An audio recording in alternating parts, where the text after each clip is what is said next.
மாநகராட்சி மேயர் கல்பனா ஆனந்தகுமார் ராஜினாமா. கோவை மாநகராட்சி மேயர் கல்பனா ஆனந்தகுமார் தனது பதவியை ராஜினாமா செய்துள்ளார். தமிழகத்தில் சென்னை அடுத்த மிகப்பெரிய மாநகராட்சியாக விளங்குவது கோவை. இந்நிலையில் கோவை மாநகராட்சி மேயர் கல்பனா தனது ராஜினாமா கடிதத்தை உதவியாளர் மூலம் மாநகராட்சி ஆணையாளர் சிவகுரு பிரபாகரனிடம் வழங்கியுள்ளார். கோவை மாநகராட்சியில் மொத்தம் 100 கவுன்சிலர்கள் உள்ளனர். இதில் 97 பேர் திமுக மற்றும் காங்கிரஸ் உள்ளிட்ட கூட்டணி கட்சியினர். மேலும் 3 பேர் அதிமுக கவுன்சிலர்கள். கோவை மாநகராட்சி மேயராக திமுகவை சேர்ந்த கல்பனா ஆனந்தகுமார் பதவி வகித்து வருகிறார். இவர் மாநகராட்சி தேர்தலில் கோவையில் 19வது வார்டில் வெற்றி பெற்று கவுன்சிலராக உள்ளார். இவரது கணவர் ஆனந்தகுமார் திமுகவில் பொறுப்புக்குழு உறுப்பினராக உள்ளார். இந்நிலையில் மேயர் கல்பனா பொறுப்பேற்றது முதல் அவர் மீது பல புகார்கள் எழுந்ததாக கூறப்படுகிறது.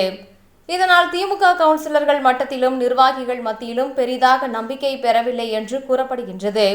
இதனால் திமுக கட்சி கவுன்சிலருக்கும் இவருக்கும் இடையில் உட்கட்சி பூசல் இருப்பதாக தகவல் வெளியாகியுள்ளது. இந்த நிலையில் கட்சியின் மேலிடம் உத்தரவின் பெயரில் கல்பனா தனது பதவியை ராஜினாமா செய்துள்ளார் என கூறப்படுகிறது. மேயர் பதவி கல்பனாவிடம் இருந்து பறிக்கப்பட்ட நிலையில் இனி அந்த பதவியை கைப்பற்றுவது அடுத்தது திமுக பெண் கவுன்சிலர் யார் என்ற கேள்வி எழுந்துள்ளது. கோவை மாவட்டத்திற்கு பொறுப்பு அமைச்சராக இருந்த முன்னாள் அமைச்சர் செந்தில் பாலாஜி மாநகராட்சி மேயர் கல்பனாவை நியமித்ததும் குறிப்பிடத்தக்கது.